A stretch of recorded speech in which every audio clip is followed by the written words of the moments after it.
j'espère que vous allez bien. On se retrouve aujourd'hui pour une nouvelle vidéo toute particulière puisque c'est ma deuxième vidéo et on se retrouve aujourd'hui pour parler de mon bilan lecture du mois d'octobre. En tout ce mois-ci, j'ai lu 6 livres. Je n'en ai que 5 en papier puisque le dernier était un cadeau. Donc je l'ai offert mais je vais quand même vous le présenter. J'ai lu 6 livres dont 3 romances, on va dire, un fantastique et 2 polars. Et je vais commencer par la romance. Au niveau de la romance, j'ai commencé ce mois-ci en lisant un livre que j'avais emprunté à ma copine Léna de Bookstar. C'est Burning Games de C.S. Quill, du coup l'autrice qui a écrit Les Campus Drivers. Si vous me connaissez, vous savez que j'adore cette série. Donc j'avais très hâte de pouvoir lire ce roman. Mais j'avoue avoir été un petit peu déçue. Pour vous expliquer un petit peu le résumé, on va suivre Charlie et Ambre. Charlie est danseur, il fait partie d'une troupe du coup qui se présente dans un casino et Ambre est en fait la chef du groupe de sécurité de ce casino et on va comprendre que Ambre a un passé avec son père assez particulier qui fait que elle a envie de changer sa personne. Sauf qu'elle va rencontrer Charlie et en fait Charlie va faire ressortir d'elle sa vraie personnalité, la personnalité qu'elle voulait garder enfouie et du coup il va y avoir pas mal d'histoires. J'avais quand même bien aimé mais il me semble que j'ai mis 3 étoiles ou 3,5. Et un petit peu déçue, je vous avoue, j'ai trouvé que les personnages n'étaient pas assez approfondis. Et je sais pas, l'histoire m'a paru bien mais pas assez détaillée. Pour continuer ce mois, j'ai lu du coup le livre que j'ai offert à l'une de mes meilleures copines pour son anniversaire. En fait, je lui ai acheté, je l'ai fait dédicacer par Lou, en fait tout simplement parce que c'est un livre de Lou Garance. Ensuite je l'ai lu et annoté pour qu'elle puisse le lire en même temps un petit peu que moi, du coup ça m'a fait trop plaisir. Du coup c'est le fameux Foutu Colloque évidemment que vous avez vu dans la vidéo précédente. Et du coup Foutu Colloque pour moi ça a été un gros coup de cœur, j'ai mis 5 étoiles, j'ai vraiment adoré. J'ai vraiment adoré Foutu Colloque, c'était du coup l'histoire de Scarlett qui vit 1 an en France avec ses amis et en fait quand elle revient, elle est obligée de faire une coloc avec son frère et ses meilleurs amis. Dans ses meilleurs amis, on retrouve du coup Nolan, son crush de toujours. Elle a toujours été amoureuse du meilleur pote de son frère, sauf que actuellement, un petit problème, c'est que Scarlett a 21 ans, du coup Nolan, il me semble, a 1 an de plus, donc 22 ans, et ils vivent en colocation dans le même appartement. Vous vous doutez bien que va y avoir un petit problème, du coup on part sur vraiment la trope best friend brother, proximité forcée, vraiment. J'ai adoré ce roman, c'était vraiment super bien. Une romance comme on les aime en fait tout simplement, donc franchement n'hésitez pas parce que vraiment ça a été un gros coup de cœur pour moi. Pour terminer dans la romance, même si c'est pas trop un roman romance, j'ai lu du coup je pense comme beaucoup de monde ce mois-ci Un automne pour te pardonner de Morgane Moncomble. J'ai été déçue. J'ai été très déçue par ce roman. Je l'ai annoté mais il me semble que je lui ai mis 3,5 sur 5. J'ai été assez déçue. Pour ceux qui connaissent le résumé, ne vous attendez pas du tout à une romance parce que l'enquête prend beaucoup plus de place que la romance. Je trouve d'ailleurs que l'enquête ressemble un petit peu à The Inheritance Games par rapport à comment c'est amené et comment c'est apporté tout au long du récit.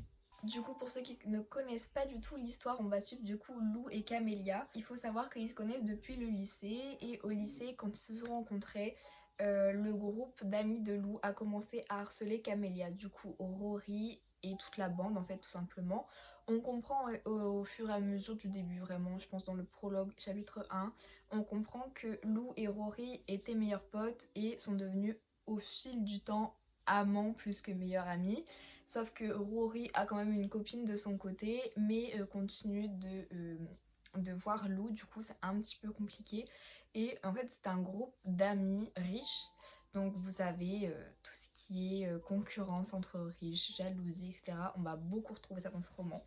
Et en fait Camélia dans tout ça, qu'est-ce qu'elle vient faire?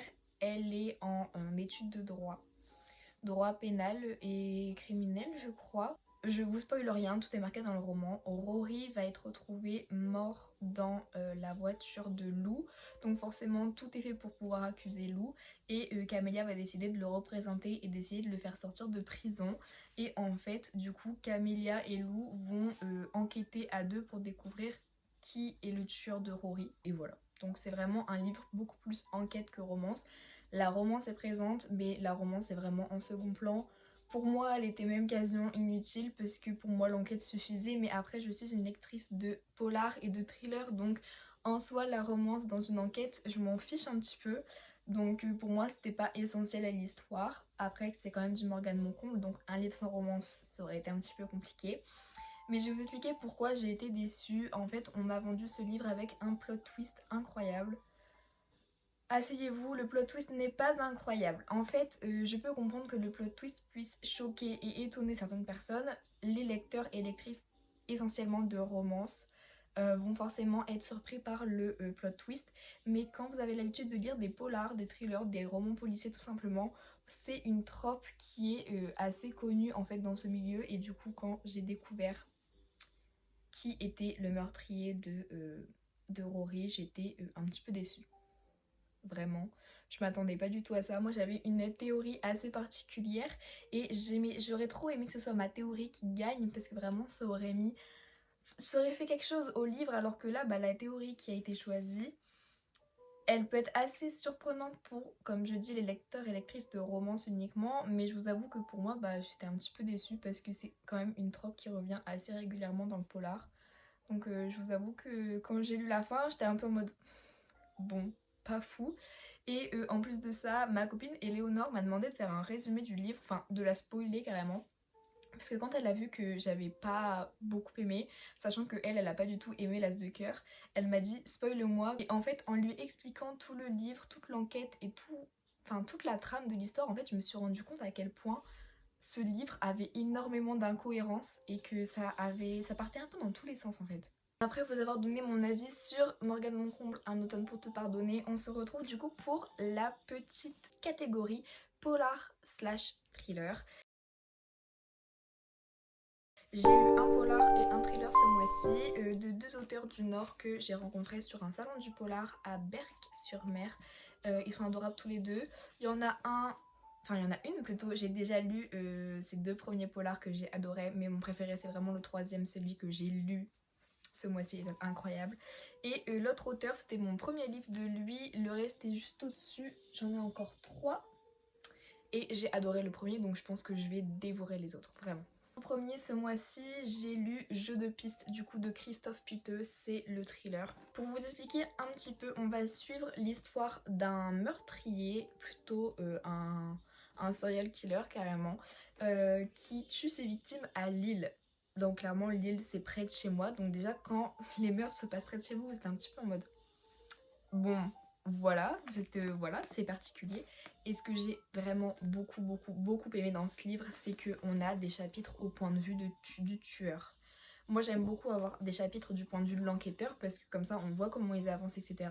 Mais des points de vue du chapitre du tueur, c'est hyper original et vraiment j'ai beaucoup aimé. Ça a mis du peps en plus dans l'histoire et dans l'enquête, c'était incroyable. Le meurtrier va tuer que des femmes.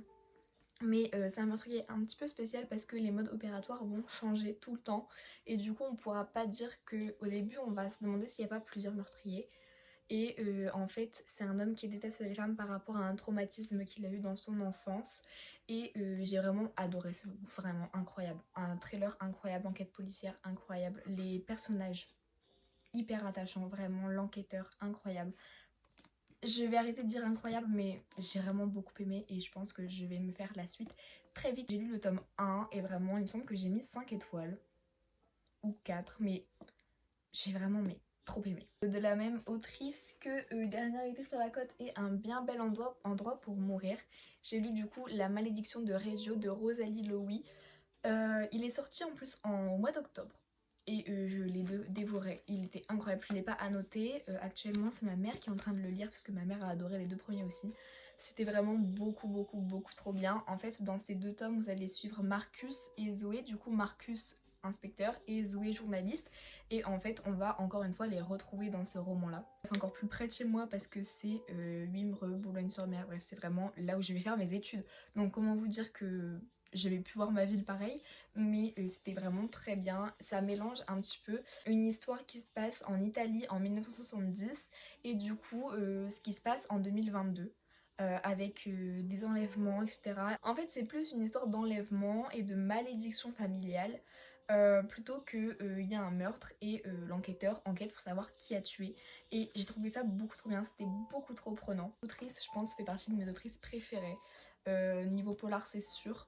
Et dans l'ensemble, je pense que vraiment elle fait partie de mon top 3 parce que j'adore sa plume, j'adore son écriture et j'adore toutes les histoires qu'elle nous donne. Et pour terminer ce mois en douceur, j'ai lu une petite fantaisie fantastique. Je sais pas trop comment le qualifier. C'est un livre que je voulais lire depuis des mois et des mois, je vous jure. Au début il était simplement dans ma wishlist, ensuite il était dans ma palle et là je me suis dit c'est le moment de le lire. Je pense que pas mal d'entre vous l'ont lu, en tout cas bah du coup moi j'ai lu Caraval de Stéphanie Garber. Désolée, deuxième déception du mois. Et oui, il en faut pour tout le monde, mais moi j'ai été terriblement déçue par ce livre. J'en attendais beaucoup. Je pense que j'en attendais beaucoup, voire trop, parce que on l'avait extrêmement bien vendu sur TikTok. J'ai des copines Booksta qui l'ont extrêmement bien vendu sur Booksta. Je me suis dit, ce livre va être incroyable. Et je pense que je m'attendais à une lecture un petit peu plus adulte et un petit peu moins enfantine, parce que moi ce qui m'a déplu dès la première page, c'est que l'écriture et la plume de l'autrice est assez simple. Parce que en fait, c'est un livre à partir de 14 ans. Voilà, moi je pensais que c'était une fantaisie adulte, pas du tout, c'est plutôt une fantaisie young adulte, mais du coup bah moi j'ai eu un petit peu de mal de rentrer dans l'histoire, justement à cause de cette plume enfantine, alors que je m'attendais à quelque chose de beaucoup plus adulte, de beaucoup plus approfondi en fait tout simplement. Après au niveau de l'histoire et de la trame, j'ai trouvé ça super original. J'ai beaucoup aimé l'histoire de Caraval. Pour vous expliquer un petit peu, on va suivre du coup Scarlett et Donatella qui sont deux sœurs. Elles sont séquestrées entre guillemets par leur père sur leur île. En fait elles n'ont pas le droit de sortir de leur île et elles sont maltraitées par leur père en fait. Et depuis petite, Scarlett veut absolument aller voir le spectacle de Caraval, du coup créé par Légende.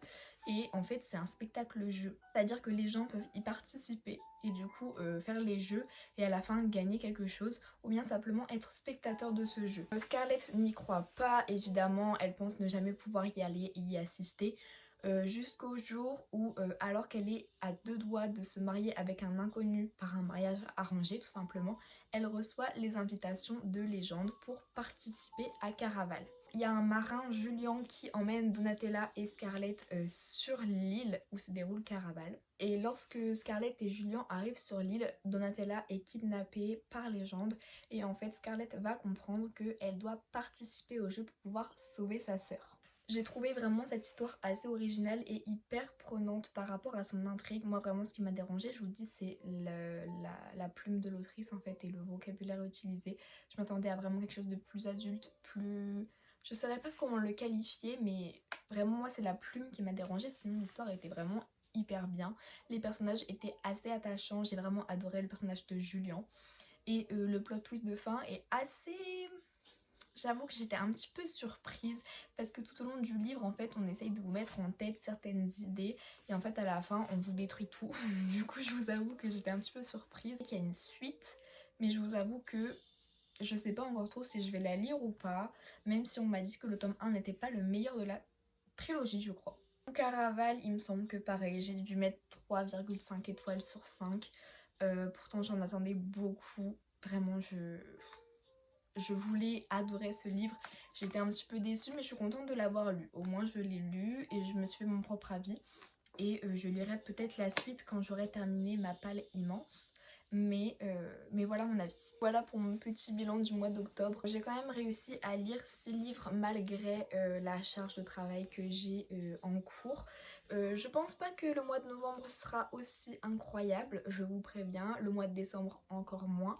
Mais je vais essayer de quand même lire et de poster mes avis sur Instagram. Du coup j'en ai fini pour cette vidéo, j'espère qu'elle vous a plu. N'hésitez pas à vous abonner, à mettre un petit like et un petit commentaire. J'adore faire comme les youtubeuses maintenant. Voilà, on se retrouve très vite pour une nouvelle vidéo qui va être assez spéciale. J'ai hâte de la monter, j'ai hâte de la terminer parce qu'actuellement elle n'est pas finie. Et j'espère qu'elle vous plaira aussi. En attendant, je vous souhaite de belles lectures.